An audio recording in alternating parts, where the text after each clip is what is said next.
Assalamualaikum warahmatullahi wabarakatuh.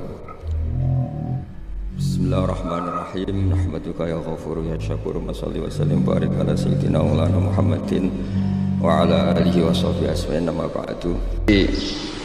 Karena seakan-akan belum melakukan, Indonesia itu dulu kedatangan Islam itu tidak pernah dipertentangkan antara Islam dan negara, sehingga diskusi itu sudah salah karena para wali itu tidak pernah mempertentangkan Islam dan keindonesiaan atau kebinekaan.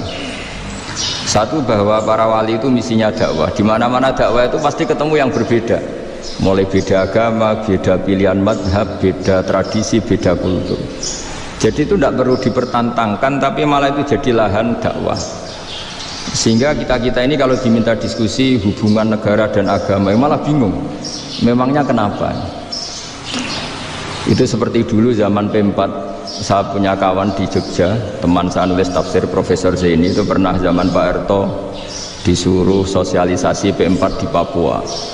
Apa hubungan Pancasila dan UUD 45? Itu orang Papua jawab, hubungannya baik-baik saja Pak.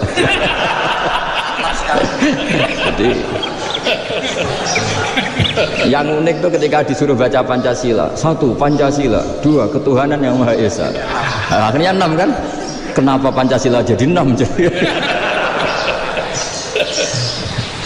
Yang unik itu ketika ditanya, ini saya melihat langsung di TV 7 itu, Indonesiaku ini, ada anak-anak kecil ditanya, bendera ini milik siapa? Bendera merah putih itu. Jawabannya apa? Milik sekolahan Pak aja. Karena memang milik sekolah. Itu yang tanya itu kaget. Milik sekolahan Pak. Nah, tentang tema ini mohon dibaca ini langsung start ya, langsung serius, karena tadi sudah kayak jurkam tadi, ini yang langsung khas ilmuwan. Ini sebagai penghormatan saya pada Yunisma, ini khas keilmuan. Imam Zuhri adalah gurunya Imam Malik. Ya, saya ulang lagi ya, Imam Zuhri adalah gurunya Imam Malik. Halaman 29. Ini langsung start saya baca halaman 29. Ini terutama yang para penggawa-penggawa ini, saya baca ya. Ini teks tidak ada yang saya rubah, memang persis seperti ini. Bismillahirrahmanirrahim. Yaqulu Zuhri, ini gurunya Imam Malik. Fama futiha fil islami fathun qablahu kana a'zama minhu. Innama kanal qitalu haitsul taqon nasu. Falamma kanatil hudnatu wa wadu'atil harbu wa amana nasu ba'duhum ba'du wal taqaw fatafawadu fil hadits wal munaza'ah falam yaklim ahadun fil islami ya'qilu syai'an illa dakhula fihi walaqad dakhalataini kasanaten mithlu man kana fil islam qabla dzalika wa aktsar. Terus ini ngomongnya harus santai, nggak boleh provokatif. Begini, kita tahu dalam perdamaian Hudaybiyah itu poin-poinnya itu semuanya merugikan Islam. Di antaranya adalah jika yang Islam masuk kafir harus dibiarkan, karena berarti masuk ke habitat asli. Karena Nabi sebelum jadi Nabi, komunitas pokok itu kafir, sehingga kalau Islam masuk kafir kembali ke habitat. Tapi kalau Islam masuk kafir, kafir masuk Islam itu harus dikembalikan karena dianggap bid'ah. Maka kalau kamu dituduh bid'ah itu tenang saja dulu, Nabi itu ya dituduh ji'ta bidinin muhdas, kamu datang dengan agama yang baru. Cuma gak diteruskan wa kullu muhdasatin bid'ah wa kullu bid'atin dalalah. Jadi orang-orang kafir dulu kalau ngomentari Nabi ya ji'ta bidinin muhdas, kamu datang dengan agama yang apa? Baru. Nabi nurut. Semua perjanjian yang merugikan Islam itu Nabi nurut.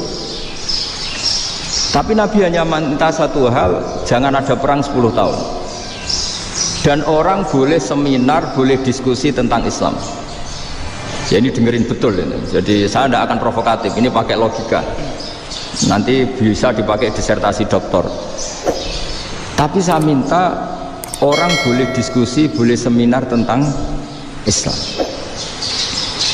Akhirnya saat itu juga ada orang yang masuk Islam, di depan tulisan itu belum kering istilahnya, datang ke situ, namanya Abu Jandal bin Suhail bin Amr. itu datang ke Nabi, ya Rasulullah saya ini mau masuk Islam. Kata orang-orang kafir, ini pertama Muhammad, kamu komitmen enggak sama perjanjian? Kalau kamu komitmen harus kamu kembalikan. Nabi bilang, ya Aba Jandal kamu kembali ke mereka, ke habitat mereka, yaitu menjadi kafir, di komunitas kafir maksudnya. Akhirnya nangis. Umar, Sayyidina Umar itu mendekati Abu Jandal, kemudian memberi isyarat supaya ngambil pedangnya. Jadi isyaratnya wong ini baca ora wis. Maksudnya orang-orang kafir. Tapi Abu Jandal nggak mau. Singkat cerita akhirnya kembali ke komunitas kafir. Tapi yang dikatakan Imam Zuhri cara analisis ini nggak bisa pakai provokatif, harus pakai analisis.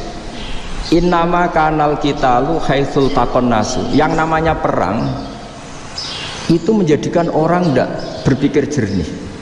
Ini poin yang diambil oleh Rasulullah. Kalau dibahasakan Nabi curi kesempatan, masuk Nabi dikatakan mencuri, meskipun itu hanya bahasa ya. Tidak mungkin lah kita bahasakan seperti itu.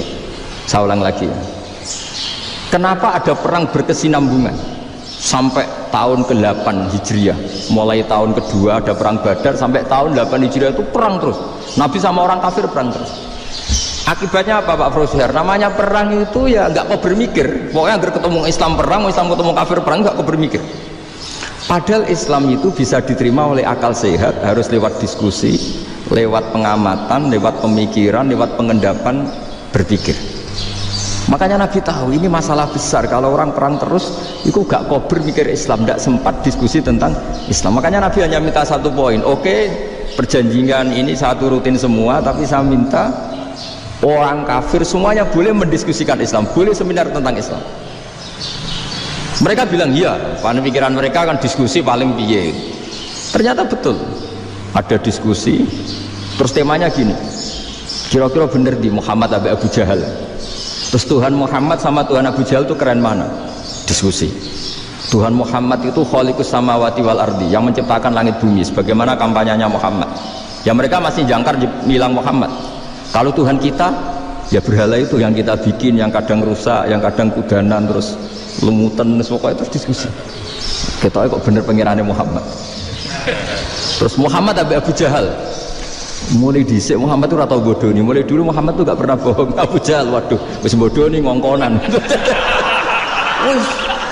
Wis ribet kan? Dan semua diskusi itu mengarah ke kebenaran Islam. Akhirnya ngomong kafir sing tokoh-tokohnya cara Jawa yuk, wah semane jebule masalah ini kan. Artinya gini, kalau kita ingin Indonesia damai, sebenarnya yang untung itu Islam. Karena Tuhan yang menciptakan langit dan bumi tentu gak akan diperbandingkan atau akan dikalahkan oleh Tuhan yang lahirnya saja sudah di bumi. Misalnya kita menjual Tuhan Allah, siapa itu yang menciptakan langit bumi, yang ada sebelum langit bumi, bandingkan dengan Tuhan yang lahirnya di bumi, ada tanggal lahirnya, ada aktenya, kan sudah ribet kan. Begitu juga kalau memperbandingkan tokoh, Muhammad itu siapa? Tokoh yang bisa menyatukan pan Arabik, tokoh yang begini-begini, yang sayang istri, sayang keluarga, dibandingkan dengan tokoh Abu Jahal Abu Lahab yang corong jauh penggaweannya yang ngerugikan orang lain. Akhirnya orang itu mulai tertarik sama Islam. Makanya kata Az-Zuhri pakai bahasa dulu, falam yaklim ahadun bil Islam. Tapi kalau sekarang yang populer itu bahasa yatakallam. Sebenarnya yang benar itu bahasa kalimah yaklimu kalaman, karena masdarnya itu kalam, berarti sulasi nopo mujarrad. Tapi di fi'ilnya itu mujarradnya agak kelaku, jadi di fi'ilnya takallama ya takallamu, tapi untuk masdarnya yang kelaku kalaman. Jadi ini agak unik, agak gak lazim. Sebenarnya kan takallama ya takallamu takalluman, tapi di masdarnya kalam populer, tapi di fi'ilnya tidak populer. Saya teruskan ya, ini penting sekali. Jadi menjual Islam, kalau boleh dibahasakan menjual, itu tetap enak dalam kondisi damai. Karena kalau kita perang, itu bawaannya kalau ketemu ya perang. Kalau ketemu perang, sehingga orang itu rakober diskusi dulu. Saat benernya Islam sampai kafir itu bener di. Karena tidak kober diskusi, tidak sempat diskusi, orang yang milih yang kafir. Karena yang mayoritas yang kuat. Sementara Islam zaman itu lemah. Ya Nabi itu yang diminta hudnah, yang penting kita damai. Terus orang boleh mendiskusikan benar mana kita dan mereka. Ya setelah diskusi ya tadi kan nggak mungkin Allah yang begitu keren hebat pencipta langit bumi dibandingkan berhala yang mengurus dirinya sendiri saja tidak bisa. Walhasil terus orang mulai tertarik sama Islam dan aturannya nggak boleh dilarang diskusi itu. Nah makanya saya pernah ditanya beberapa profesor di Jogja, Gus suatu saat kalau kampus paling keren di Jogja ini ada Islamic Studies kemudian pengajarnya dari berbagai agama, ini riskan nggak bagi Islam? Saya jawab asal yang didiskusikan Islam itu nggak masalah, yang repot itu nak umat Islam.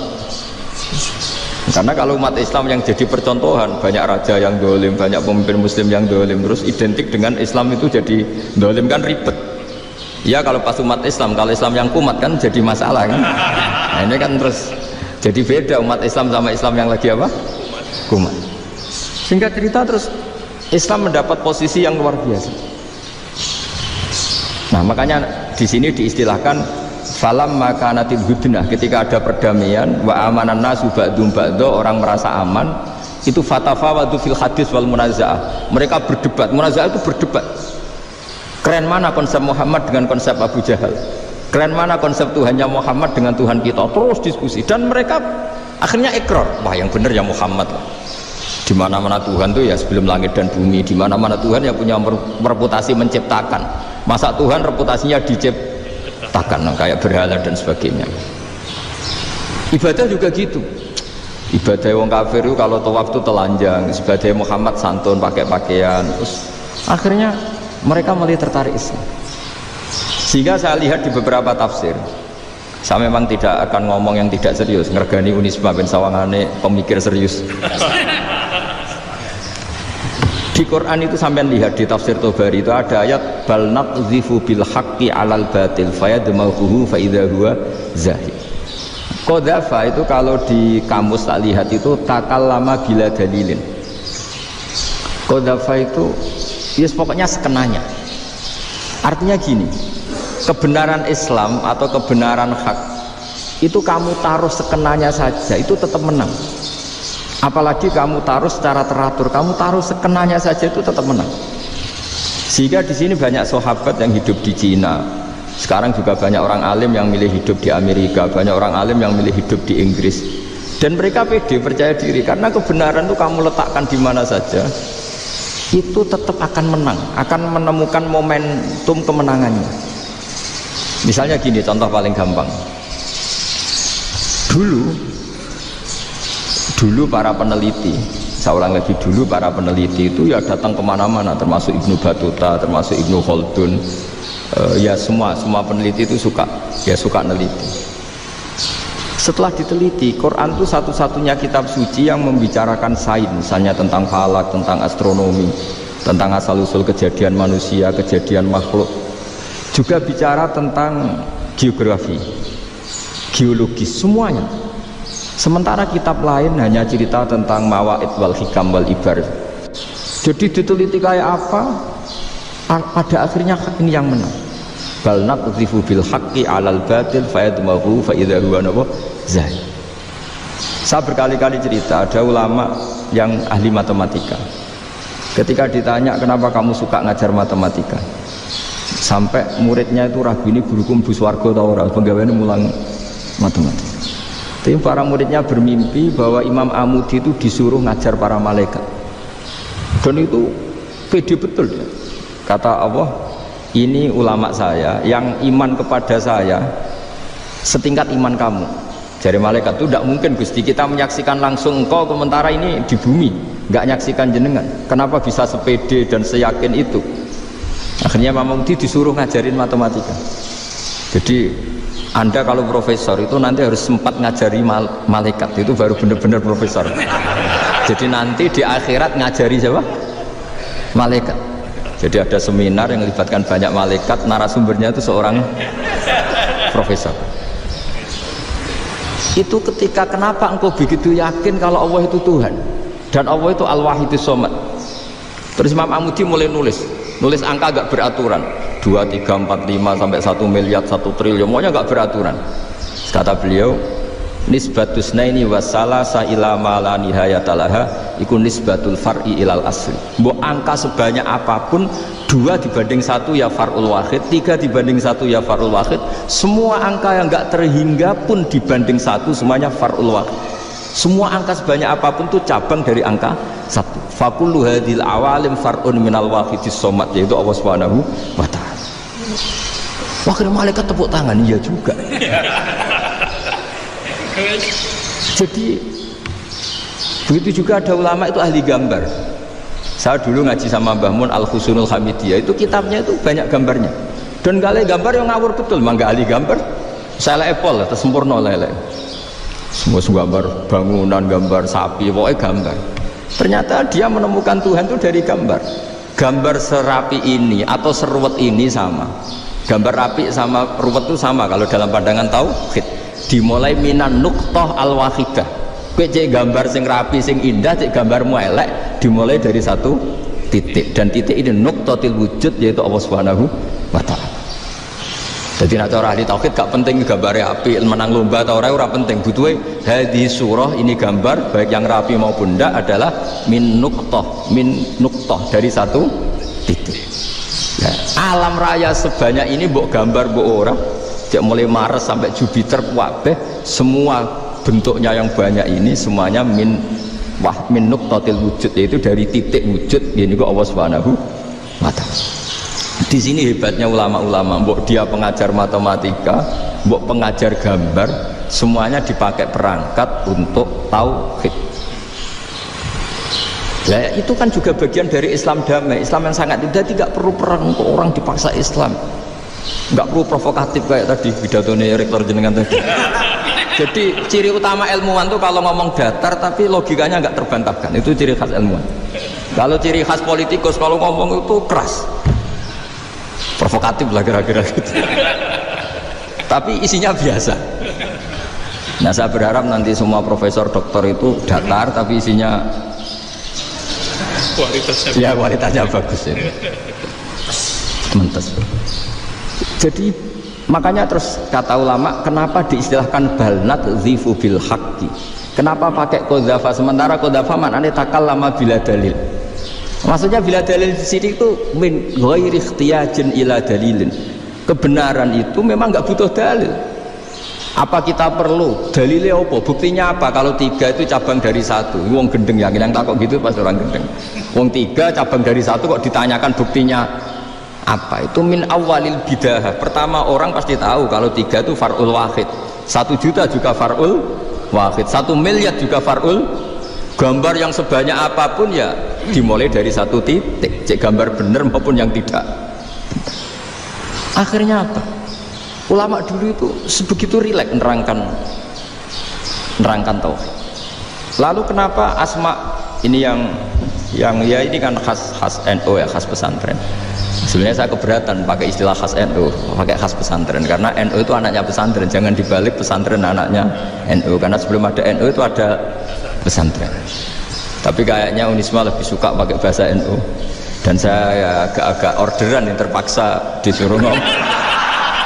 Ini agak apa ya, agak kacau sebetulnya, ini agak kacau.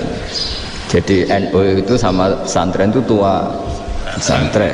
Jadi NU dilahirkan pesantren, bukan dibalik pesantren dilahirkan NU. Sehingga barokahnya didirikan pesantren ini, kadang nyuwun sewu sekali berbahashim itu kadang ide besar beliau itu ora dituruti wong NU. Jadi Mbah Hasim cara kula kok dadi Mbah Hasim ya mangkel. Mbah Hasim itu ngarangno kentong. Nggih ngarangno beduk, tapi wong NU nganggo kentong. Dan uniknya Mbah Hasim enggak tersinggung. Karena ciri khas pesantren itu membolehkan perbedaan apa? Pendapat. Itu masyhur khilafnya Mbah Hasim sama Mbah Fakih Mas Gumambang, itu sampai dikitabkan, saling ngeritik, saling macam-macam lah. Jadi cara berpikir Mbah Hasim ketika Nabi rembukan, ini gimana ya cara menentukan waktu sholat?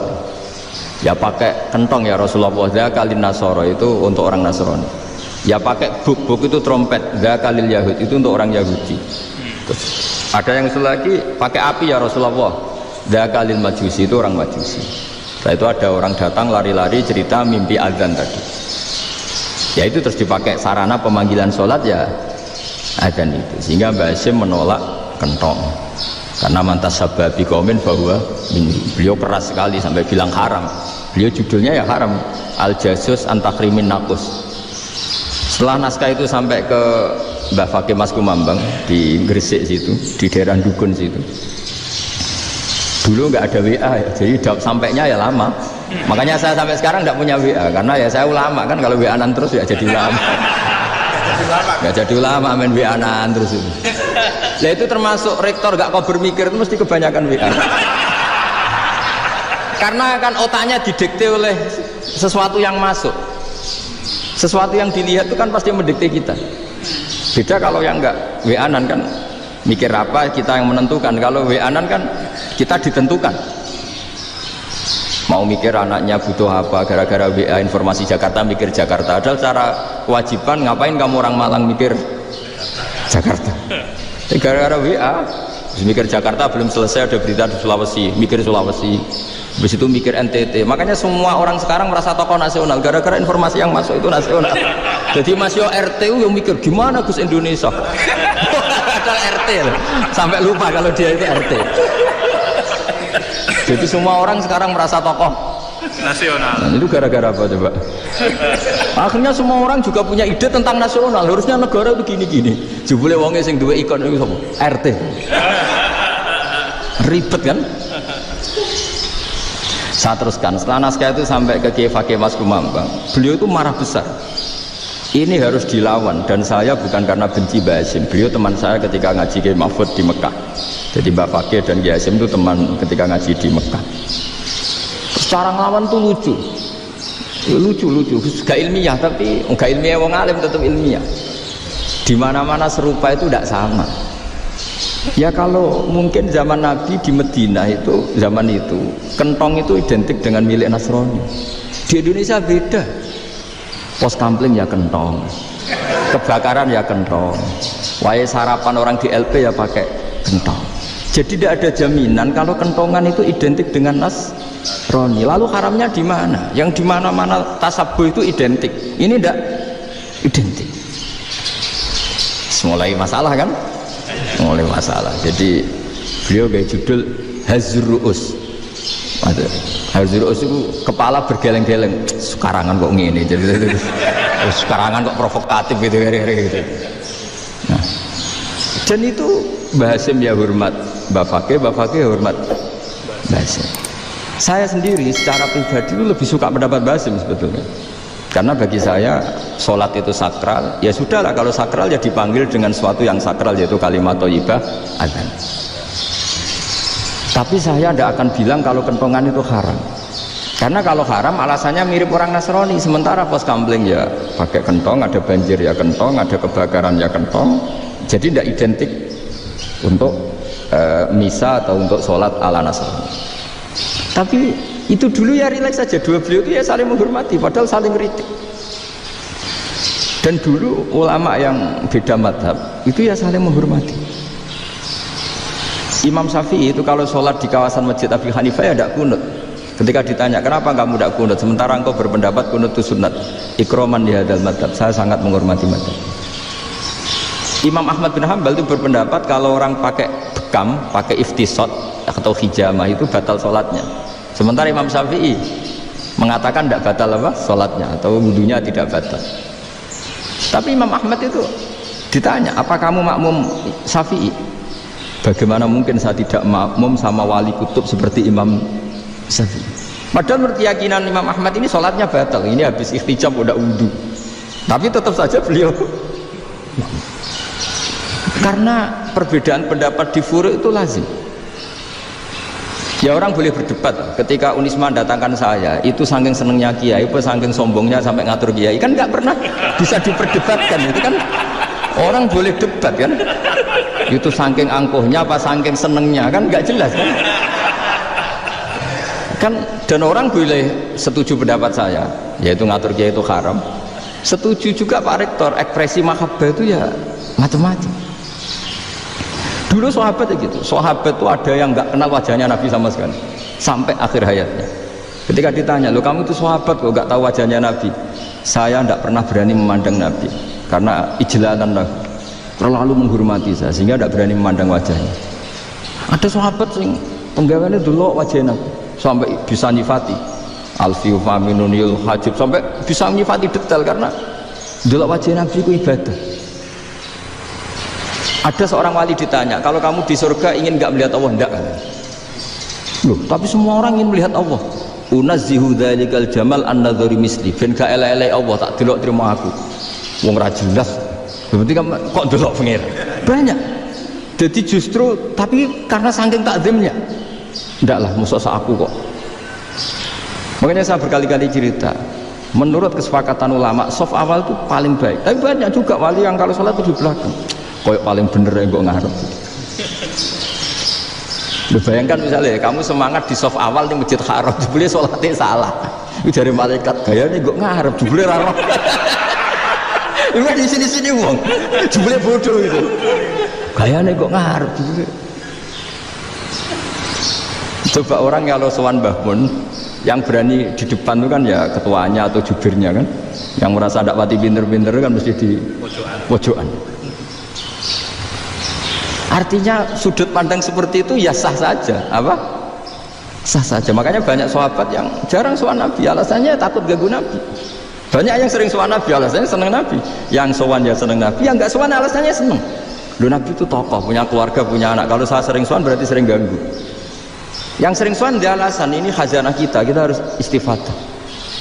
Jadi zaman dulu dia biasa, dua sahabat yang satu milih mahabbah itu milih sering sowan, yang satu juga mahabbah milih tidak sering. Karena pertanyaannya bisa dibalik kan, sering sowan apa sering ganggu coba. Nabi Abedar assalamualaikum, Nabi nimang cucunya assalamualaikum. Ayo bener yang sowan apa bener yang enggak kalau seperti itu. Akhirnya terus diatur sedemikian rupa oleh Quran.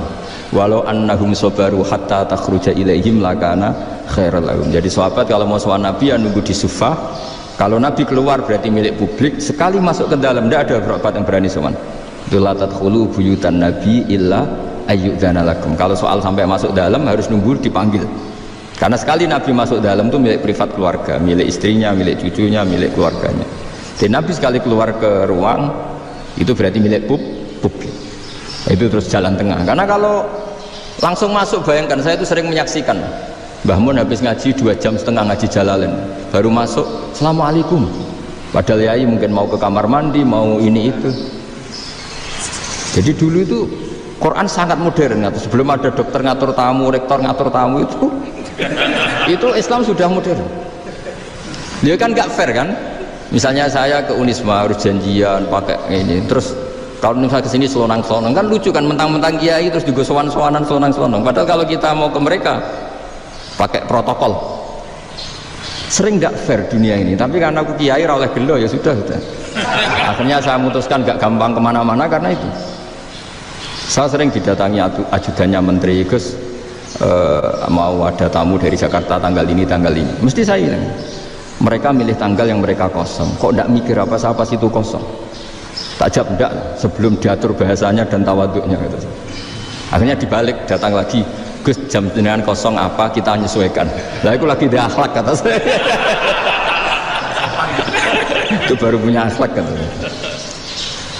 Bukan masalah ini, bukan masalah gengsi ya. Saya sendiri itu dolan ke alumni itu jarang karena ya takut. Kiai kan yang nganggur, jam 9 nganggur, jam 10 nganggur. Bisa saja alumni itu kerja di pabrik, bisa saja yang latihan ekonomi di pasar. Jika kalau saya datang jam 9, iki kiai sing miliki santri ini, apa kiai sing ganggu santri. Nah karena orang ini melakukan rutin, gak kok berpikir, pokoknya ini jenis silaturahim. Mau nyerah kok berpikir, padahal kalau diangen-angen, ini kiai yang miliki santri ini, apa kiai yang ganggu santri ini karena datang di jam kerja.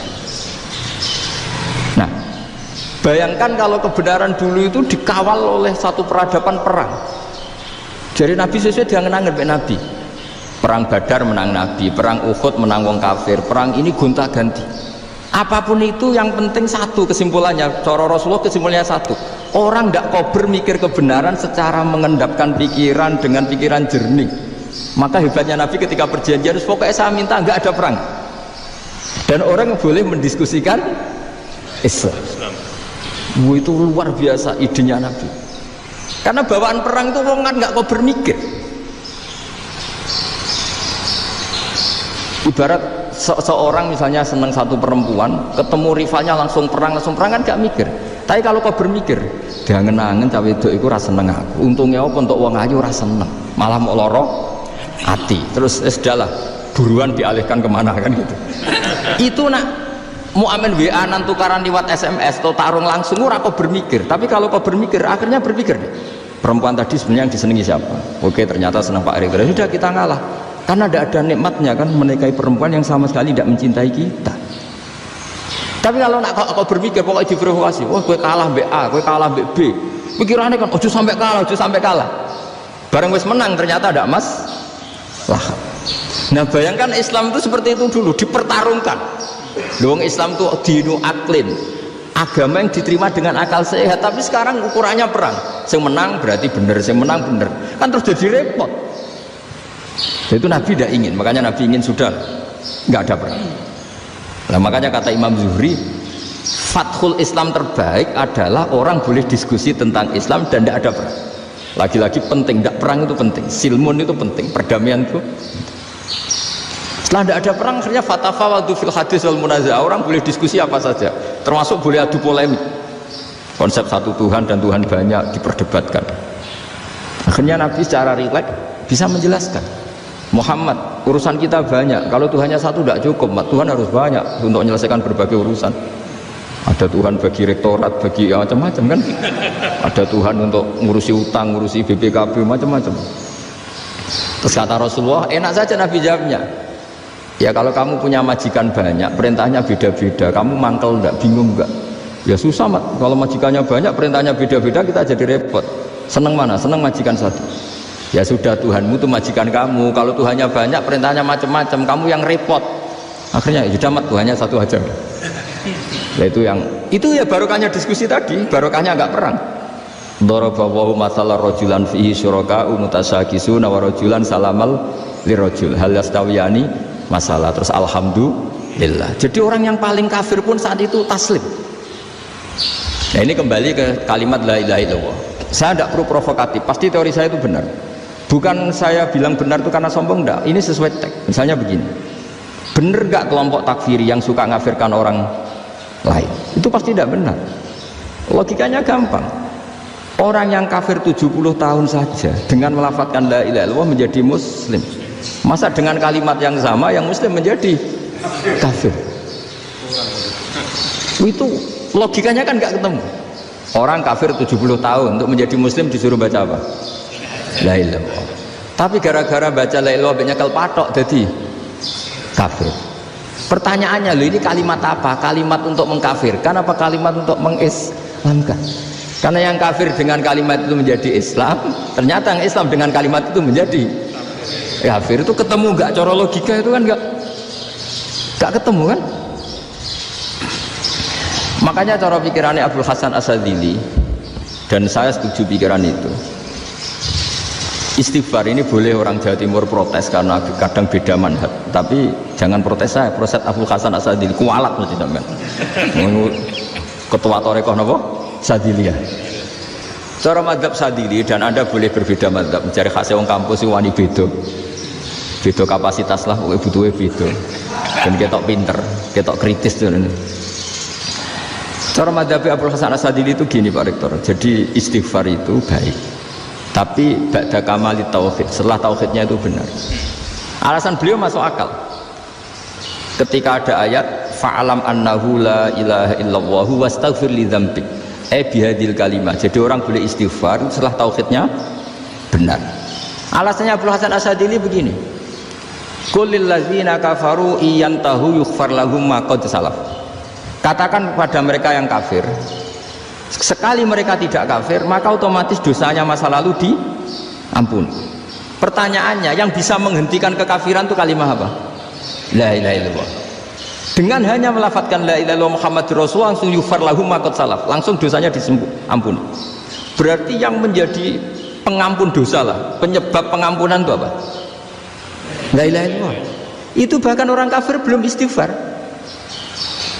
Di ayat itu kan Allah gak mensyaratkan setelah la ilaha illallah istighfar baru diampuni, enggak. Asal la ilaha illallah langsung yufar lahum ma qad salaf.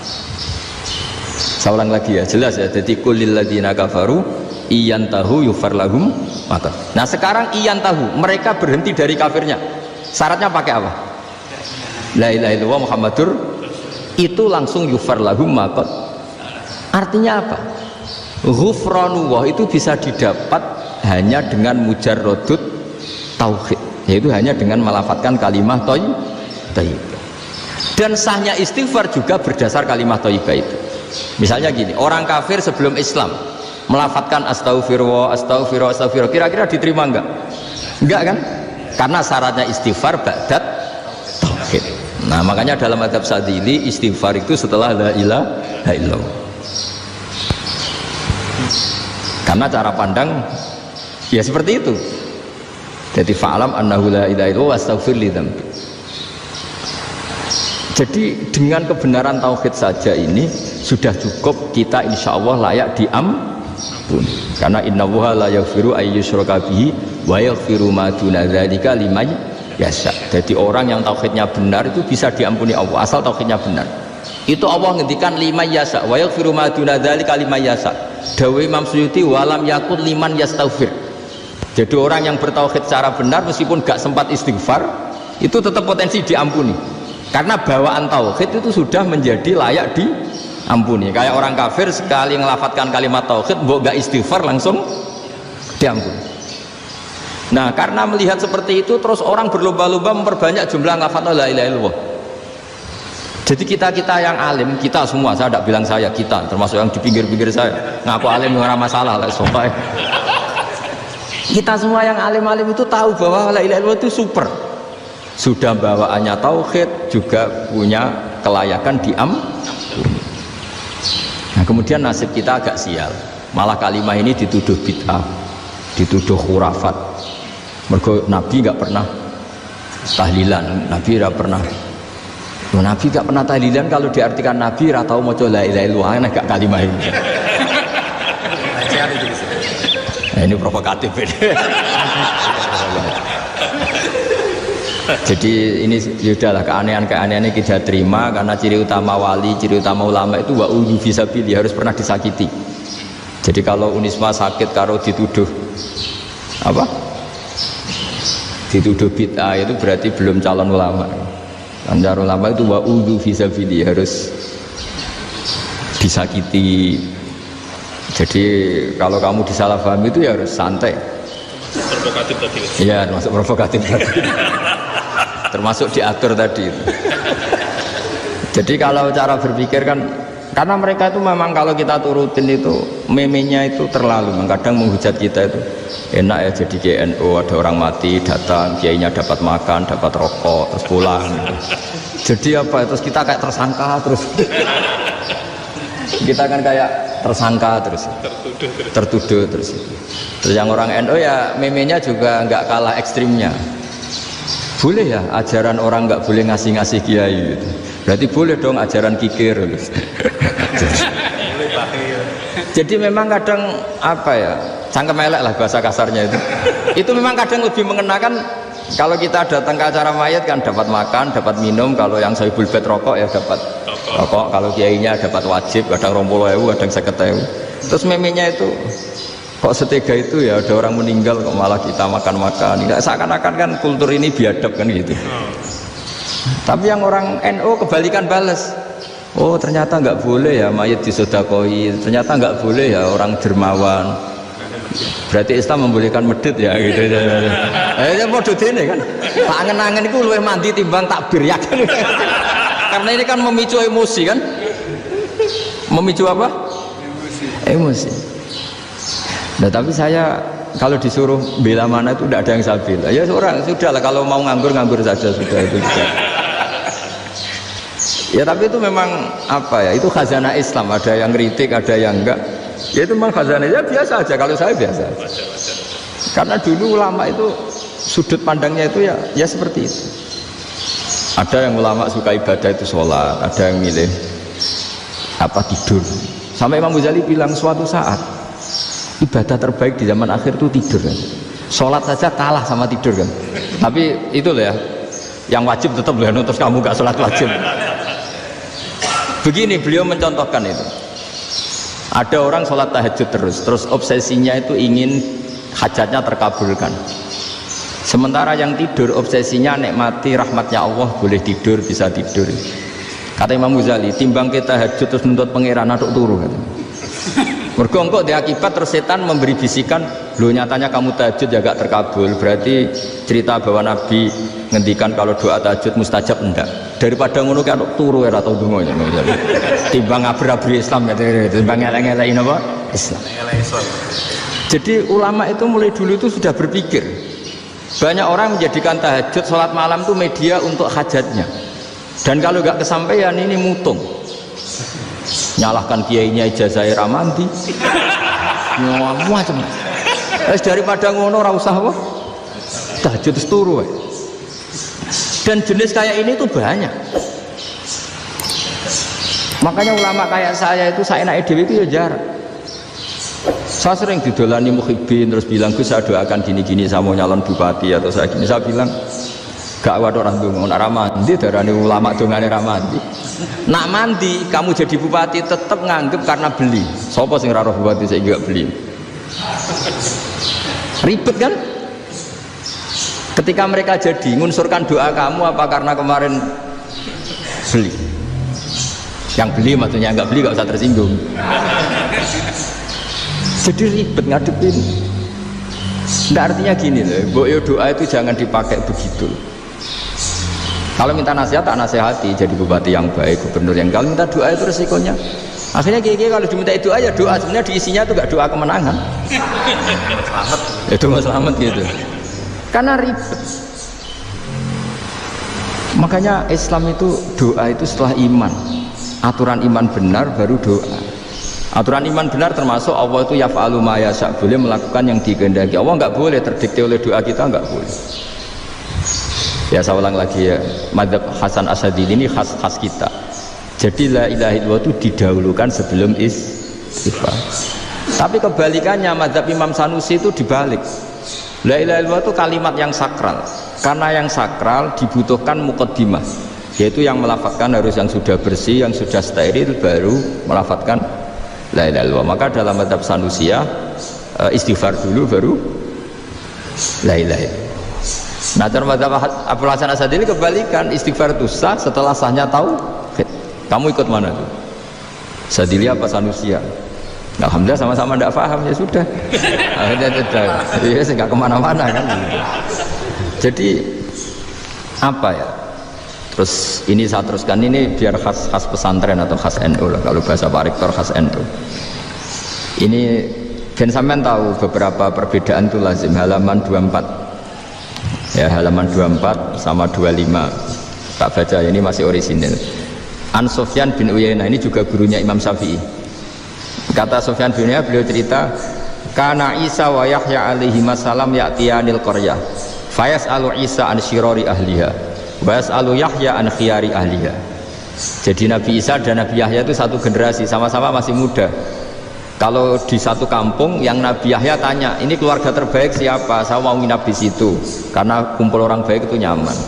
Kalau Nabi Isa kebalikan, keluarga terburuk mana ya, saya tak di situ.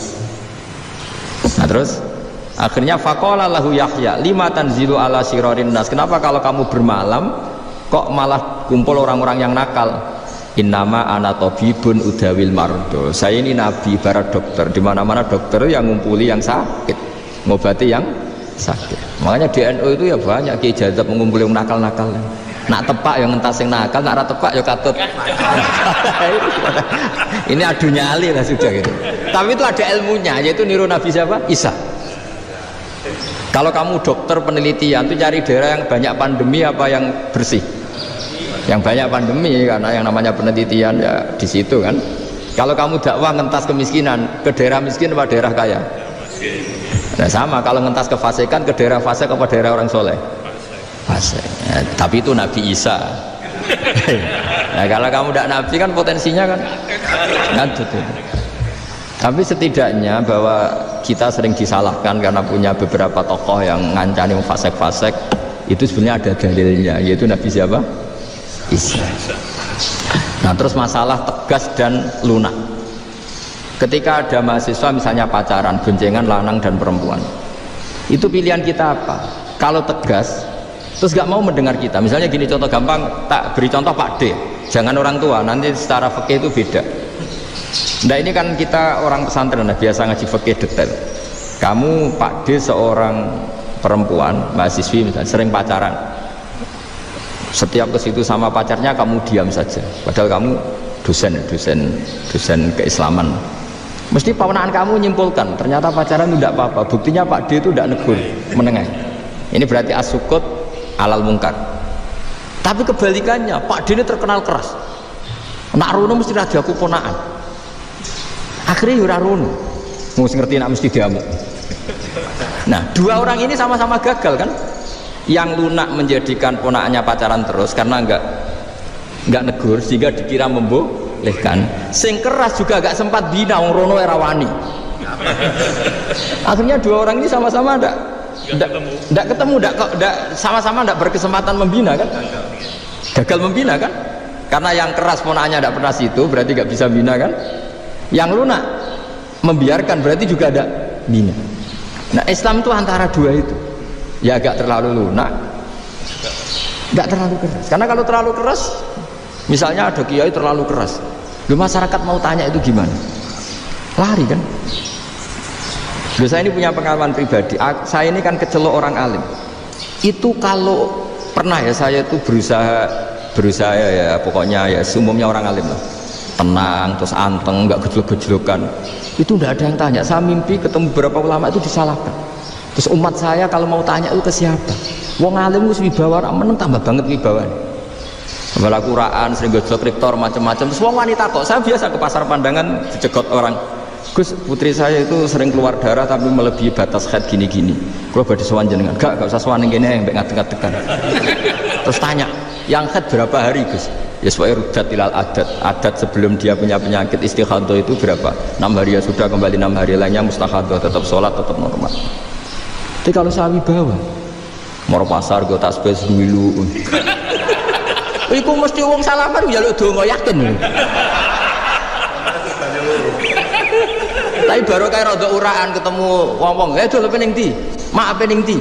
Gus beneran Gus ketemu jenengan kula wingi badhe tua kok. Akhirnya tanya. Dadi uraanku iku amdan. Lha nek sampean asli iki asli uraan. Karena ada uraan lah tetap tidak wibawa kan. Jadi baru kayak uraan itu ya banyak. Saya itu kalau ngantor di Jogja itu banyak orang yang tanya. Ya biasa tuh tanya macam-macam. Karena saya uraan. Ke pasar ya orang, bahkan di bis sering ketemu orang. Wah beneran Gus kalau badhe sowan jenengan badhe tanya ini. Ya sudah di sini aja. Jadi semua itu diilmoni. Nah, Nabi itu punya sisi yang dua-duanya jalan. Memang beliau luar biasa, dipilih Allah yang luar biasa. Nabi ketika wibawa itu banyak sahabat yang bahkan mengenali wajahnya aja tidak bisa. Ka'anna ala ru'usihim at-thair. Bayangannya seakan-akan di kepalanya itu ada burung yang takut terbang, saking antengnya. Tapi Nabi sekali mengeluarkan job, sekali santai, itu sahabat tanya itu sampai yang nggak pantas ditanyakan. Nabi saat tadi kumpul istri saya tapi tidak inzal, itu wajib mandi ndak. Aro'aita law anna ahadana ya'ti imra'atahu wa lam yunzil. Itu ya ditanyakan. Nabi pun kumpul itu betul sakit inzal sepundi. Guys betul lagi. Terus ya ada yang tanya macam-macam. Ya saking ada sahabat dipanggil Nabi tambah lari, dipanggil lagi tambah lari. Panjenengan nyeluk pas kalau kumpul bojo kula. Lah kula kuwatir jenengan orang suci, saya belum mandi, makanya saya lari. Nabi ngendikan innamal mukmin thahir, ya nak masalah ketemu kiai ra apa-apa ijek junub. Penting kok nak salat ya adus sik. Tapi Nabi sekali pakai mazahirul jalal, tapi pakai wibawanya, itu orang nggak berani ngomong. Tapi sekali Nabi rileks, itu orang bisa tanya apa saja, termasuk halal yang nggak pantas. Lalu ada sahabat itu tanya lucu, tanya Maimunah. Maimunah itu ya cantik tapi sudah agak tua. Maimunah, ya umal mukminin, hukumnya ngambung bojo pas Ramadan piye? Wah gak roh aku, gak tau diambung kan Nabi pas Ramadan. Tanya Saudah, wah malah orang arah diambung. Kalau Saudah itu kan istuwa gitu. Lucunya istrinya jawab, tanya Aisyah yang mungkin Nabi, ya yang mungkin tanya Aisyah. Itu yang usulnya istrinya Nabi Maimunah. Salu Aisyah. Tanya ke Aisyah. Ya Amiral ya Ummul Mukminin gini-gini. Aisyah yang cantik masih perawan kan.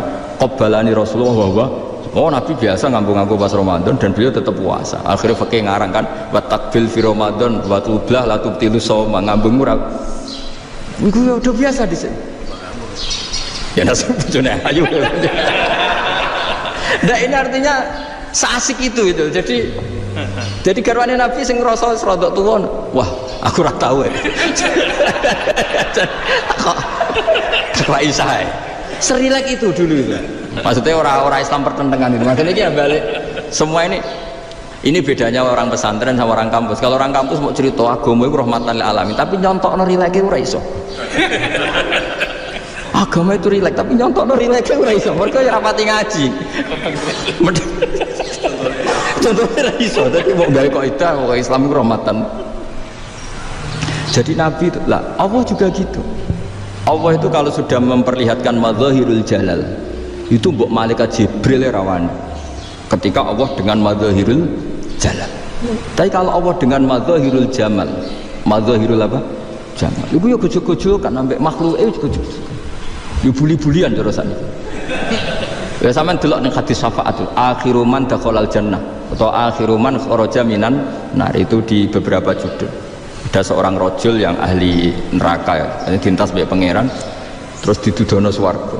Gusti swarga ngiler tok wong wayu roh wis ngiler tok ngerjaluk Gusti mosok roh tok ora oleh mlebu jarimu asal metu kon neraka ora jaluk-jaluk meneh. Sumpah lho ya gak jaluk apa-apa meneh mboten Gusti. Sekali saya keluar dari neraka ndak akan minta apa-apa lagi. Wis wallahi wis wallahi la as'alu ghairaha. Mesti ghaira khoslah, ghaira tilkal khoslah. Ya niku selain keluar dari neraka saya tidak akan minta lagi. Didono swarga wong do kelon seru ribet kan. Sing bojone elek kan dendam dadi ning swarga iki. Swarga wis macam-macam. Gusti mosok roh tok ora oleh mlebu. Jarine ora janji ra njaluk meneh. Akhire ya wis didelokno neraka. Hei pangeran jawabe gampang didelokno neraka. Roh neraka begitu menyakitkan, begitu ngeri. Sudah Gusti saya tidak minta surga, sementing nggak masuk neraka. Rabbana srif anna adzab jahannam. Setelah lama itu diadupno swarga nenjuk mlebu swarga, terus diadupno nang neraka. Akhirnya ya sudah, saiki mlebu swarga gak apa-apa. Iku jawabe lucu. Atas taziu jenengan nyek kula. Engkar war ahli swarga kok mlebu swarga. Terus akhirnya mlebu swarga kan mlebu swarga tamanna, sangen-angen sing mbok jaluk apa?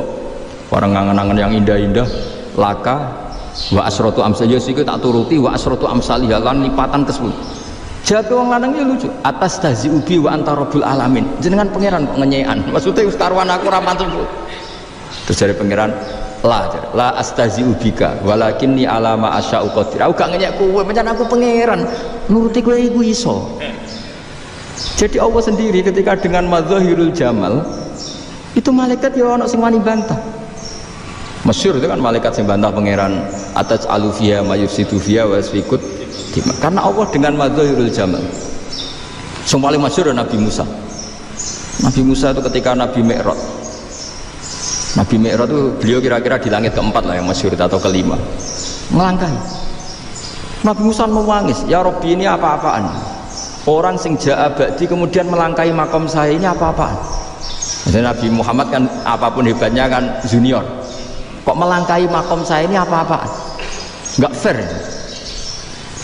Sampai Nabi Muhammad itu tanya gini sama Jibril, reaksi Allah gimana ketika melihat Musa seperti itu? Jawab malaikat Jibril lucu. Ya rohidatahu, Allah sapal gayane Musa. Dia jadi lucu. Ya dibiarin aja sama Allah. Tapi yang jenenge Nabi Musa itu kekasihnya Allah, tetap berkah bagi kita. Betul. Ketika setelah Mi'raj diwajibkan sholat 50, gentenan Nabi Musa kelihatan nabinya. Sebenarnya Nabi Musa itu sebetulnya loh, gak menguntungkan kita sebetulnya, tapi yang menguntungkan. Sebenarnya tidak niat menguntungkan kita, tapi menguntungkan. Nabi Ibrahim kan di langit ke-6, keren. Konti dong ketemu Allah ngeten-ngeten kan sholat seket. Karena Nabi Ibrahim terkenal Nabi baik, ada bantah. Bareng Nabi Musa, kenapa celok pengira? Kalau akan sholat ping seket. Inna umataka la tutiku dalik. Wah, gak kuat umat. Serai-rai ke umatmu ora ngarah kuat seket. Tapi sebenarnya Nabi Musa itu niatnya bukan membela kita. Fa inna ummati la umatku sing gagah-gagah ra iso meneng umat. Berarti sebetulnya ya itu masih pakai gengsinya gitu. Wes ngono-ngono lah sementing kita untung. Sebetulnya dia itu enggak terima wong umat saya aja yang lebih kuat. Enggak kuat apalagi umatmu. Lah terus seperti ini, irji ila rabbika fas'alhu takhfif. Itu berarti Allah dengan madzahirul jamal. Sudahlah, datang ke Allah minta keringanan. Allah itu baik. Minta, mbak Allah itu ringan mau 5 tok, jadi cek 45. Balik Nabi Musa, piro 45, cek ra kuat umat. Wong umat kowe ra kuat, jadi sebenarnya dia bilang umat kowe ra kuat. Lho cara Nabi Muhammad model wong Malang, iku beda umatku mbek umatmu. Ribet kan? Beda. Lho Nabi Muhammad kan tidak seperti itu kan? Tidak punya akhlak Malang kan? Akhlak.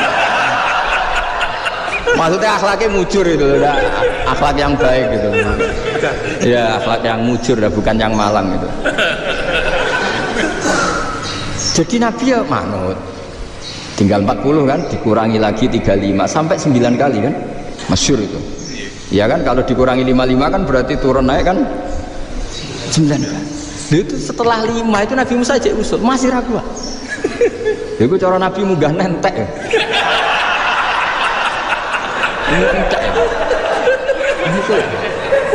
Terus iya doa tuntas betul sebebas terus munggah ado-ado laupun ngapain itu akhirnya Nabi Muhammad sudah sampun ya kalimah Allah saya ini malu sama Allah Musa sudah 9 kali dan diturutin terus. Jadi Allah kalau dengan madzahirul jamal itu Nabi Musa biasa nego sama Allah. Tapi ketika Allah dengan madzahirul jalal itu Nabi Musa enggak berani, yaitu di hadis syafa'ah. Hadis syafa'ah ketika manusia datang ke Nabi Adam, ya tuna Adam, ya Adam anta abul basar ngene isfa'li ana inda rabbik. Kamu saya minta mensafaati kita. Nabi Musa, Nabi Adam jawab inna rabbi qad ghadibal yawma ghadaban lam yaghdab qablahu mislah wa la yaghdab ba'dahu mislah. Ini Allah sedang murka besar dan tidak akan murka seperti ini lagi. Sudah saya tidak berani, nafsi. Nabi Ibrahim enggak, termasuk Nabi Musa ketika di itu ya enggak berani karena Allah dengan madzahirul jalal itu Nabi Musa enggak berani. Sudah saya sendiri itu pernah salah, yaitu saya membunuh seseorang yang enggak disuruh oleh Allah membunuh itu, yang pas diotosi orang Kipti. Akhirnya datang ke Nabi Muhammad, pas ke Nabi Muhammad Allah dengan madzahirul jamal, dengan madzahirul jamal sampai Kanjeng Nabi ngendikan analah saya akan memintakan syafaat kalian. Terus fa ahmadu rabbi bima hamida allamaniha rabbi. Saya muji Allah dengan pujian-pujian yang orang lain tidak tahu, hanya saya yang diajari, kata Rasulullah. Ya di sini menurut banyak ulama termasuk kitab yang saya baca, kenapa Muhammad sebagian namanya Ahmadu. Itu dari af'al tafdil eva Muhammadun Ahmadu min ghairihi. Muhammad Rasulullah itu kalau muji Allah di atas cara mujinya Nabi yang lain. Jadi Ahmadu bukan dari fi'il mudhari' lil mutakallim tapi dari afal apa? Tafdil. Fa Muhammadun Ahmadu min ghairihi. Bahwa Kanjeng Nabi Muhammad sallallahu alaihi wasallam itu cara mujinya sul haqqan apa? Bil batil. Jadi cara wong fikih nak nyontokno niku kowe nyekel wong wedok ora mahram, wong iku katokan cekak, ora mahram, ora bojo. Hukume apa? Apa maksudnya? Haram, jelas haram. Mustafa setuju muni haram. Tapi entone iku koyo filmnya Umay Rama, wong wedok iku tiba. Nulung wong tiba iku halal ta haram? Halal, Mustafa banter oleh muni halal. Lewat. Wes. Tapi ana sing mujma' alaih halal yaiku nak tiba ora mbok tulung ku mati. Salah kecemplung jurang. Tapi nak misalnya rambut tulung ya ora apa-apa, ngadeg dhewe kira-kira iso. Lah iku ora sida halal, mergo ya ora apa-apa tenan. Kowe nulung mergo semangat. Nah, dadi sekunane kuno iku ana al halalu bayyinun wal haramu bayyin. Mesti ana wa bainahuma umurun mustaqiim. Mesti ana sing nyerempet kaya iya kaya mubalagh e ngoten. Nak ndelok pidato syiar kaya ngono kaya halal-halal, mergo mari syiar napa Islam. Tapi nanti panitia door to door ke rumah ditariki, wong melarat ditarik, wong sugih ditarik, sing ngekek ya ono sing gremeng, ya ono sing ikhlas macam-macam. Terus dikumpulno nggo nyangoni kiai ini. Sing ngono kok aja jero-jerokno, tapi kowe kudu eling. Nah asal usule ngono iku. Wis ngono zaman akhir, wae angger. Tapi nek delok siare ya apik. Lah kiai zuhud ki sami. Nek delok adoko syubhat adoko haram apik. Tapi nek delok klunak-klunuk enggak memperbarui Islam terus akhirnya Islam gak nopo? Syiar gak maju-maju ya melok dosa. Mari Islam betul nopo? Maju. Lha iku jenenge wa bainahuma umurun mustaqil. Wis kunane iku. Nah Quran itu dalam konteks Quran. Ini dalam konteks Quran. Ya ana miripe, ana mirip iku gaweane setan. Cara wong kafir. Mergo ya cara wong kafir dimirip-miripno. Nggih niku Kanjeng Nabi niku angger sore utawa injing niku ditangga. Niku tiyang Nasrani. Niku tukang napa jenenge? Pandai besi. Cara mriki napa? Tukang bengkel besi nih, pandai besi gitu cara. Ya seperti itu. Pokoknya Nabi lala akrab karena dia orang miskin Nasrani. Terus tiang-tiang kafir itu menduga bahwa Muhammad punya pengetahuan seperti itu mergo diwarai tukang nopo pandai besi. Sampai Allah nyebut walaqad na'lamu innahum yaquluna innama yu'allimuhu bashar. Jadi annahum yaquluna innama yu'allimuhu bashar. Allah itu tahu betul bahwa kamu akan dikomentari bahwa Quran ini kamu diajari oleh seorang manusia. Terus Allah membantah lisanul ladzi yulkhiduna ilaihi a'jamiyyun wa hadza lisanun arabiyyun mubin. Lalu itu wong kafir atau konfirmasi, misalnya ngeten. Si tukang pandai besi dikonfirmasi, apa betul kamu mengajarkan Muhammad? Coba kamu saya cek. Padahal mereka ngerti nak cai iki bahasa Arab fusha wae ra iso. Kok darani mulan Muhammad jadi ra dikonfirmasi. Tapi gosip wis kadung napa? Tersebar. Jadi nak ana wong ayu sowan Mustafa, iku nak cara Mustafa roh tenan nak takok hukum. Tapi gosip tersebar pakai Mustafa. Ndek tamu. Ayo ketoke harmonis jagongan. Kan ya repot ngene. Lha wis kunane kuno. Nah, mulane setan itu pinter, angger godha wong saleh mesti mirip hak. Nggih angger godha wong saleh mesti mirip hak. Kalau tak cerita itu populer. Kalau roh kitab, senajan rapati percaya, tapi kalau roh kitab. Barseso yang terkenal di Kiai Nopo. Barseso. Jadi ini wongnya saking parake pangeran itu iso miber. Di murid swida itu iso miber kabeh. Jadi swida itu malah kabar itu berikut. Wah akeh banget. Digoda setan piye wae ora iso. Satu-satunya cara yo dibawa setan kabeh nyerah lapor mbek Pak Ketua jenenge Pak Iblis itu napa Pak Ketua. Iblis pinter mondok ning Ki Barseso, misale Ki Barseso kok tahajud iku 8 rakaat disaingi 12 rakaat 12 saingi 20 ora tau menang Ki Barseso. Nek Ki Barseso poso Senin Kamis ndekne ndalail wis Daud ora tau menang. Sesuk takok Cung kowe kok iso ibadah sregepe ngono niku piye Cung?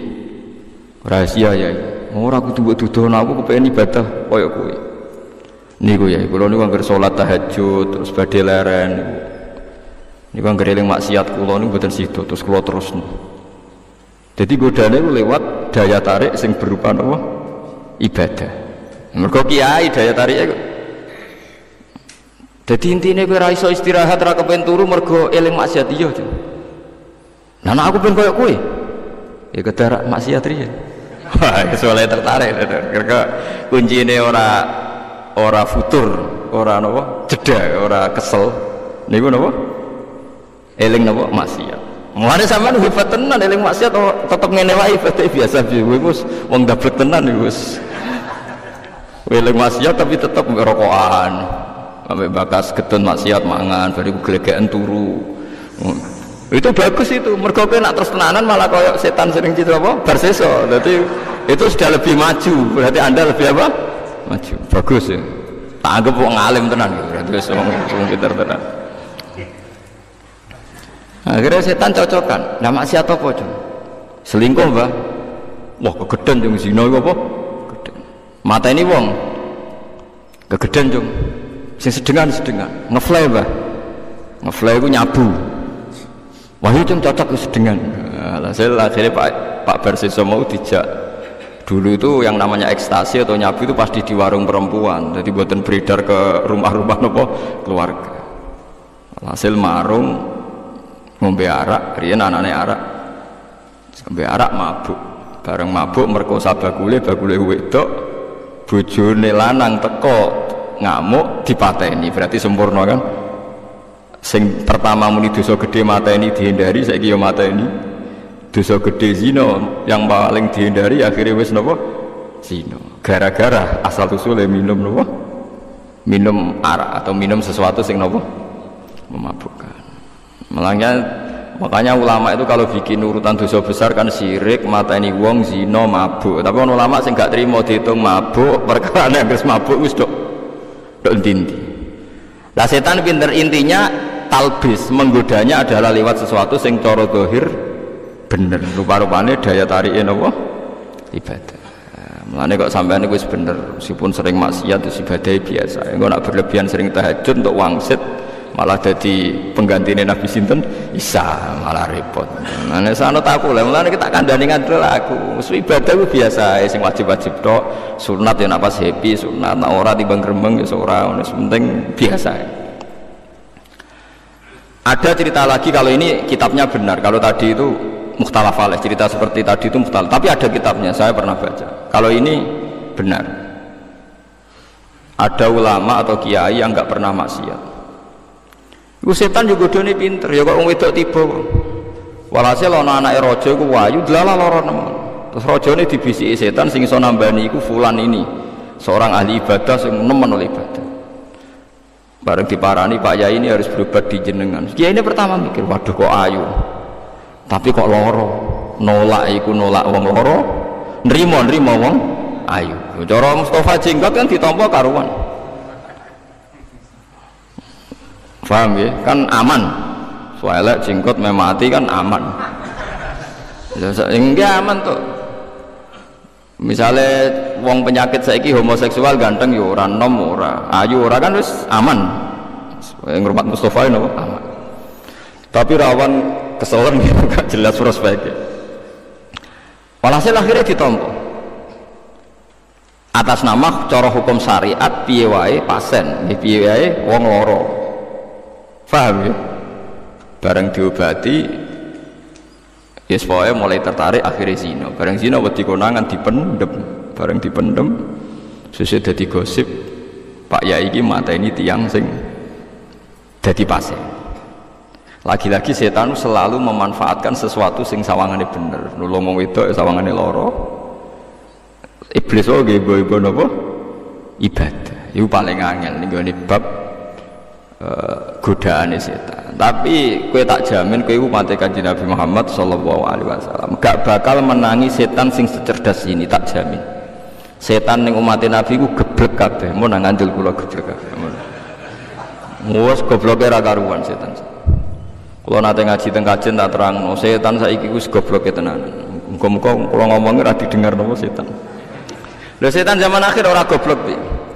Misale kiai ning desa bidukan mriki, kiai mbek kiai ning desa dia didu. Rebutan masjid kiai ku didu tukaran. Sangka kiai papat terakumulasi sak desa. Tak ulang lagi. Dari kiai 4 terakumulasi sak desa tukaran.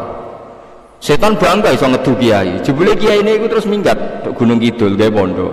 Sing sitok minggat meneh ning daerah pedalaman yo gawe pondok gawe masjid.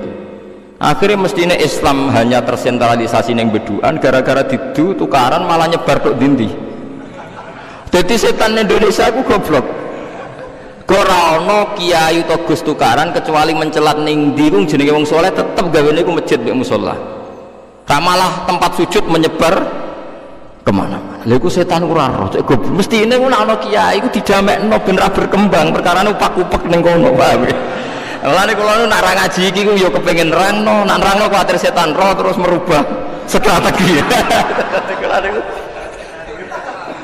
Jadi ora ana ceritane Islam menyebar kecuali barokahe salah strategine napa setan. Iku wong saleh-saleh didu akhire do tukaran lho. Diponegoro nganti ngoten mergo konflik mek keluarga.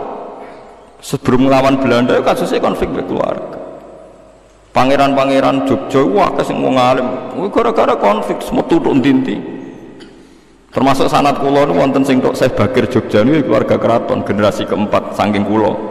Maksudnya generasi ilmiah uripe teng Mekah atas kapundhut Mekah. Ya barokah tukaran. Jadi tukaran iki iku luar biasa menyebarkan Islam ke pelosok-pelosok, ke penjuru-penjuru. Mulane kula susah ana kiai tukaran ra ono sing minggat itu susah kula.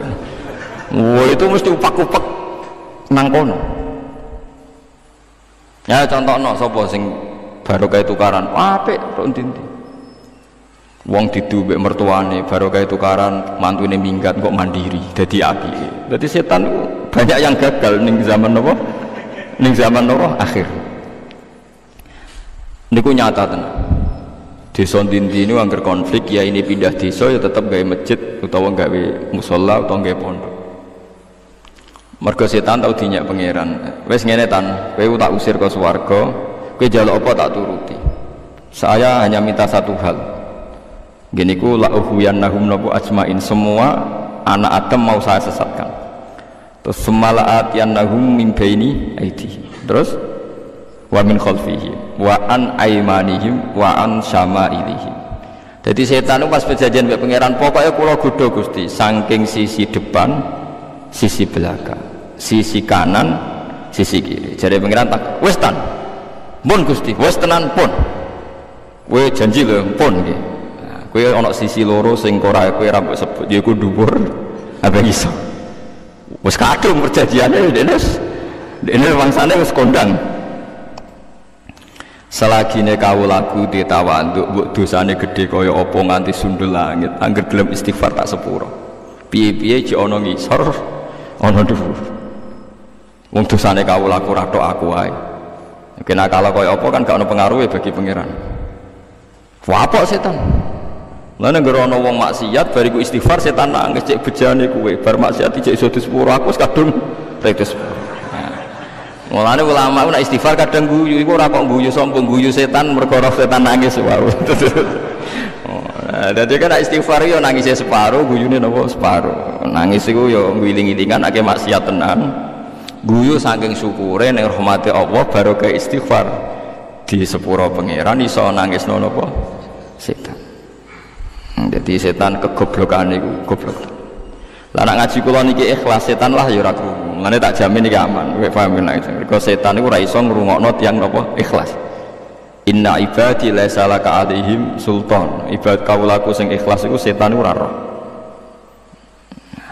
Nah jare sing aran Hikam Ibnu Athaillah As-Sakandari, setan iku malah ora trimo goblok, ya lemah tenan. Lah kok ora lemah piye? Saiki nek ndekne gedeng wong sujud kok ora ditekeki kabeh nyata wong sujud ya do urip. Mulane tak warai kowe kudu anut ulama. Lho niki dawuh Hikam mboten dawuh kula. Ben sampean ngerti logikane ulama. Kok iso ngelem setan hebat itu hebat apane? Nyatane wong sujud ya do urip. Nek misale ndekne top ditekeki kabeh ra bar ben sing urip sing maksiat tok. Nyatane wong sujud ya urip, wong haji ya urip, wong sedekah urip niki sing ngaji jalalan ya urip kabeh. Ya mesti nak gedene gedeng barang hak kan ditekeki kabeh kan selesai. Lah engko misale ditekek tenan, tetep setan iku kalah. Mergo sing ditekek cara Allah hukume mati syahid, malah lara neh. Wes pokoke setan ora tau menang. Maksud inna kaida syaitani kana napa? Dhaifa, setan tuh lemah sekali. Ya mau anane nangis. Kowe tak godho kasil maksiat istighfar ya di sepuro pangeran. Nak mati syahid ya di sepuro pangeran. Mulane kalau dadi kiai ku pede. Kulo asline nggih rada wedi ro crita kiai bersisa ya wedi, tapi ku rahmate Kanjeng Muhammad sallallahu alaihi. Kulo sering debat iki. Lah nak jenengan pede kok nak kok kiai bersisa. Kiai bersisa ora umate Nabi, dadi gak dislametno Nabi. So aku wis pokoke aman ngono ae kok repot. Lah kecuali jenengan kepen kok kiai bersisa ya monggo, bukan aku ora ngono. Senengane kok ngel-ngel apa perkara. Jadi benten ya umat Kanjeng Nabi mbek boten benten sanget.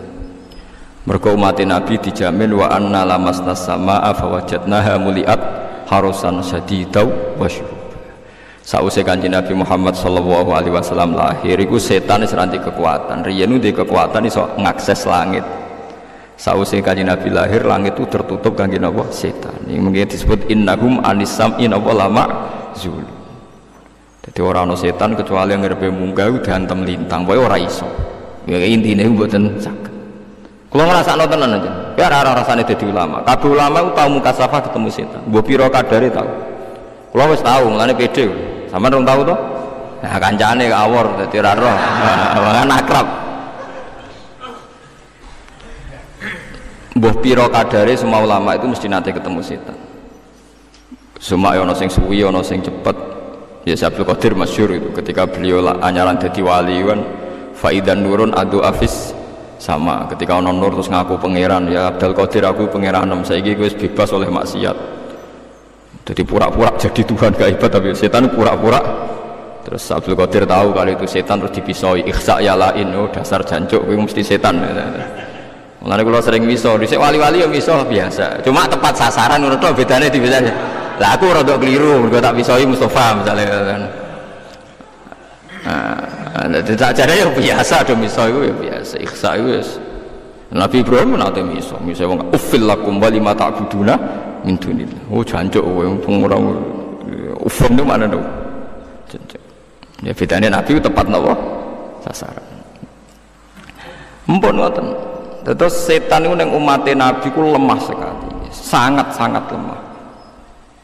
Nggih, ora trimo lemah tapi napa sangat-sangat lemah. Lha nek ora usah kuwatir, nggih, mergo inna kaida syaitani kana napa dhaif.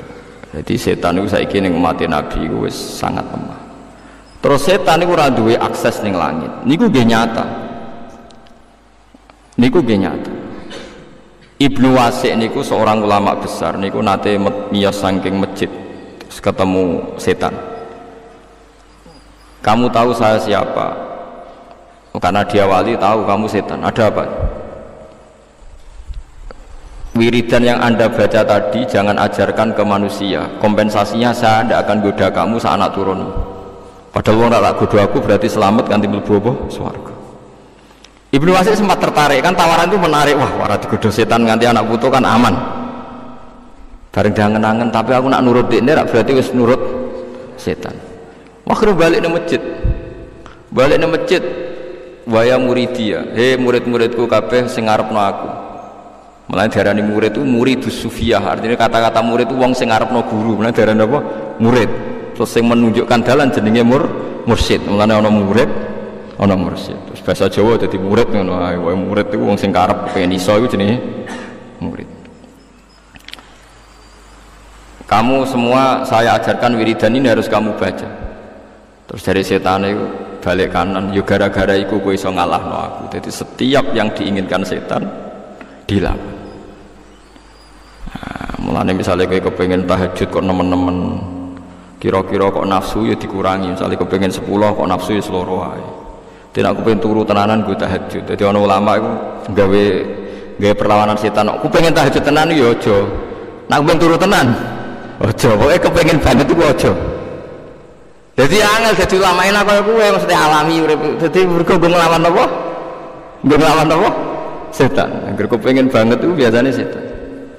Buktine iku, bareng tahajud tenan lagi 3 dina, lagi 4 dina niku terus bar tahajud iku terus mlaku-mlaku roh bojone turu, roh tangga-tangga turu, roh kancan batang-batang iki.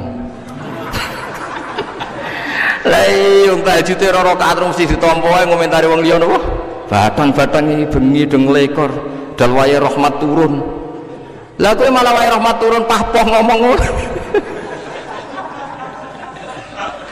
Mulane kula tapi sampean jo niru kula lu jarang tahajud perkara wedi saudarane sampean batang dadi ngangel ngedepi setan ke wong ora ana ibadah sing ra mari ujug anggere ibadah ya marai ujug kowe ra ibadah ya setan wong ora tau ibadah marai asal kowe lomo 2 minggu wae dermawan 2 minggu wae fakir miskin 2 minggu ora usah seminggu rondo ning pojok desa mbok kei rondo tuwa lho Mas rondo mau tafsiri asal rondo ini khawarit enggak terang detail khawarit kudu menerangno ndekne kudu detail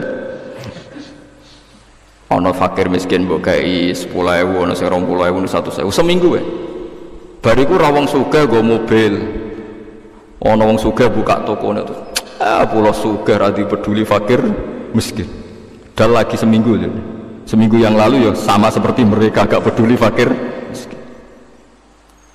Mulane LSM paling semering kritik, mergo anggar bareng ngamal mesti eling deh. Lah iku menungso.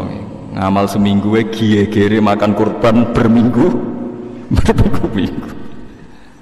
Ya makanya uang kudu stabil. Nak kepengin sedekah wis dilakoni sakadare, kepengin salat ya sakadare.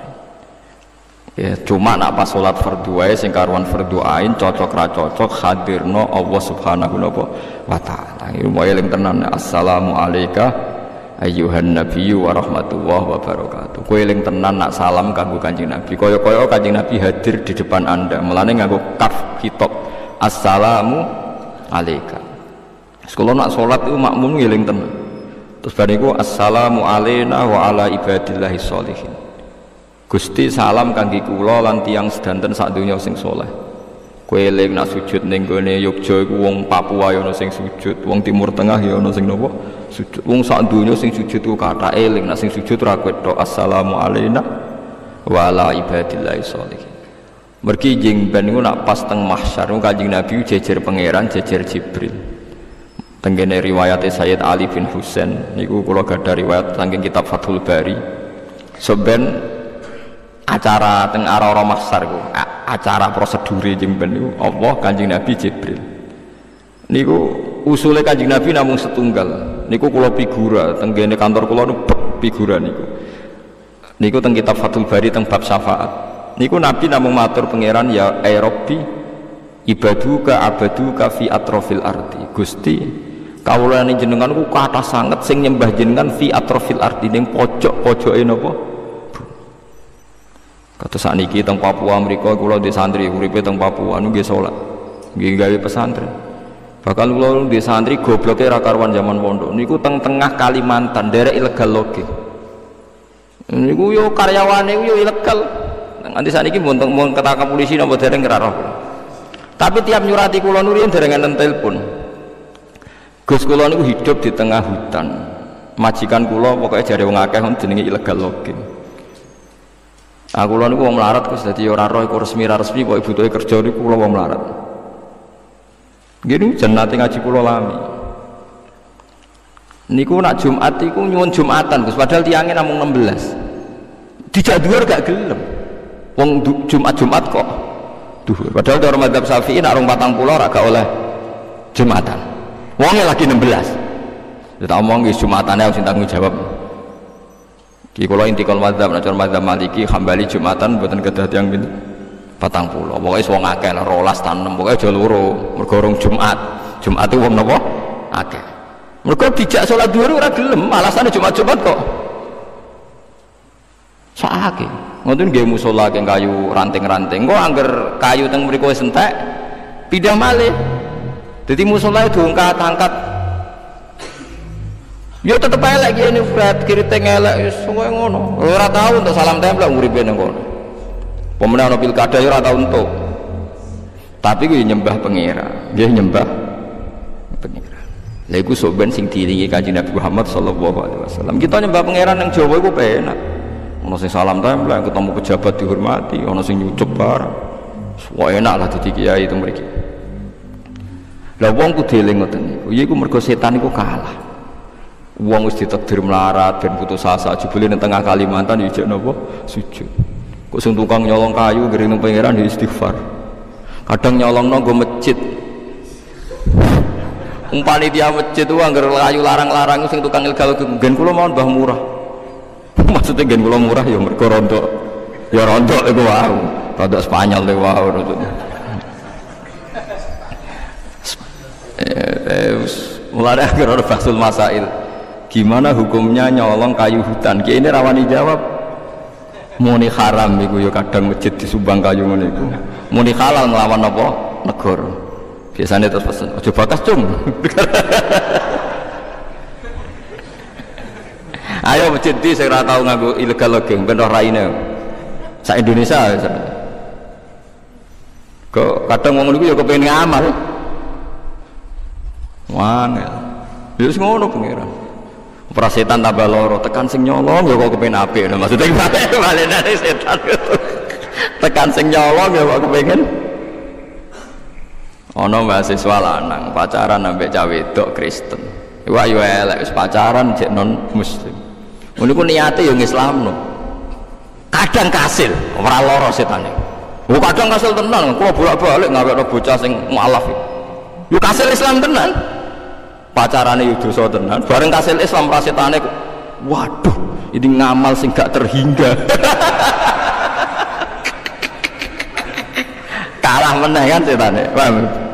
Jadi saat setan itu kalah itu bolak balik. Kowe maksiat setan menang, jebul istighfar kalah. Lan disebut Quran inna kaida syaitani kana dhaifa. Dadi ning era umat Kanjeng Nabi ku setan wis ora dijaya kaya zaman riyen. Inna kaida syaitani kana dhaifa. Lan ulama-ulama niku mboten pati riso mek setan. Sing medeni yo setan awakmu iku. Lan Nabi ngendikan inna a'daika nafsuka allati baina jambek. Musuh terbesarmu yo nafsumu sing mbok gawa ngalor itu. Nak setan wis entek wis bar. Oh setan napa zaman akhir kudu ngoten-ngoten tok. Ndak ada perkembangan. Dene yo ora kreatif lah sing ngene-ngene tok. Malah kadang sering salah wae. Kiai didu jebule malah menyebar kemana-mana. Akhirnya nyebar sujud. Nanti sampai tak ceritani, menurut sebagian sejarah dan saya percaya itu Islam ada di Cina, di Aceh. Di Aceh itu ada, di Sumatera itu ada namanya Maulana Yusuf Baros. Itu menangi ngaji Sidina Ali. Ndak yang di mana itu? Pamijahan dari itu. Putih gimana? Yang Jawa Barat itu, Tasik itu. Ndak ada yang itu kalau itu saya tidak tahu. Saya tidak tahu atau pura-pura tidak tahu. Pokoknya yang apa? Syekh Yusuf Baros. Niku nu ngajine wis Sidina Ali. Salate iku mok telu mergo rong diulang 5 wis boyong deh. Mulane desa kono salat mok telu matekno wong. Muga saiki ana sing 5 alhamdulillah. Karena Sayyidina Ali ku cara lahir rak konflik mbek Muawiyah berkepanjangan. Itu sahabat yang netral itu terus gak ingin ikut Sayyidina Ali, ada ingin ikut Sayyidina Muawiyah, terus melarikan diri. Kebanyakan ke Cina. Sebagian terdampar di Selat Malaka terus dugi Aceh. Wah, akhirnya Islam menyebar ke putih-putih. Barokahnya nggak nyaman hidup di Kufah di Irak. Akhirnya Islam tuh sih. Ya mana itu sampokong barang cengho barang itu. Wah, hasil tuh sih. Barokah tukaran. Tambah bingung kan setan. Aduh tak baror. Nang kene ae gara-gara tukaran tuh. Islamnya dugi putih. Cina. Itulah jadi setan ini mereka mau dinyak pangeran wes tan cukup wes janji loh kue ra nyebut dhuwur ra nyebut ngisor kok dene mau ngomong kau ngarep kau guri kau kiri kau kanan dene ora menyebut atas bawah. Jadi ya wes kadung kalah mbek pangeran. Jadi kudu eling nak setan niku ning zaman akhir gak siapa-siapa. Terus hikmah ketiga nak cara dawuh hikam ana setan malah apik. Mergo Allah kepen mulyakno manungsa. Jare nak salah iku mergo kegodho setan. Cek anake manungsa sing kelon ndekne, sing salah ndekne, sing disalahno setan. Nek apik pangeran ke setan. Dadi kowe salah ono sing dikambingno hitam. Jadi syukur ae wong anane setan dikersakno pangeran alhamdulillah kok misalnya Mustafa kok godhong wedok oh setane padahal ya Mustafane setan. Jadi makanya cara pandang orang sufi itu kayak yang ngarang hikam yang raya itu barang sing wis dadi takdire pangeran nek mati wae sing perlu mbok lawan misalnya zina nyolong minum pokoknya yang karuan maksiat itu harus Anda lawan. Tapi nak bungsu sing bulet-bulet kok setan barang wis barno wae iku urusane pangeran. Yang harus kita anteni itu nama maksiat. Toh jek ana peluang kalau kadung terjadi, jek ana peluang napa istighfar. Nah, jadi kayak kudu roh ngaji ngene, aja ngaji mek wong-wong sing terlalu khusyuk. Nak nyeritakno godaane setan koyo-koyo ndak ada orang yang lolos. Saking canggih setan. Iku Qur'ane dekne wa kana setanu ala kulli syai'in qadir. Jadi setan itu mampu melakukan apa sing iso ngene iku pangeran. Nak setan itu innaka setani kana ifa aneh-aneh ngono setan sawangane wong kafir atau lolos ke napa Umpama setan menang Kang, mulai Nabi Muhammad pas ditinggal Kanjeng Nabi wis ora ana wong Islam, Kang, ora ana wong salat. Nyatane mulai Nabi kan saiki wong salat tambah akeh tambah sithik. Tambah akeh berarti setan kalah. Lah sapi wong maksiat yo tambah akeh. Lah iya gara-gara maksiat gara-gara setan, berarti setan lu elek tenan. Berarti kan ya salah meneh kan. Nah ana wong apik berarti setan gagal. Nah ana wong elek setan pelakune. Menang tak kalah? Kalah terus setan. Mulane wong kali-kali anut ilmu tasawuf, biar ilmu tasawuf ngoten niku. Paham gitu terus niki ilmu ulama sampean kudu anut. Setan ora usah mbok pandang berlebihan. Mergo dawuh pangeran innahum anissam'ina wa lamas. Apa meneh ngadepi Quran malah rawani dawuh pangeran wa ma yambaghi lahum wa ma yastati'un. Setan ora bakal iso mempengaruhi Quran, ora iso ngubah. Innahum anissam'i lamas. Allah sing duwe neraka sing duwe swarga niku mate Nabi dilatih mat umatem warai donga iki tiap donga aku muni na'am nggih tiap donga aku ngendikan na'am iya yaiku kon donga siap-siap suatu saat kita salah kita keliru Rabbana la tu'akhidna in nasina wa akhtana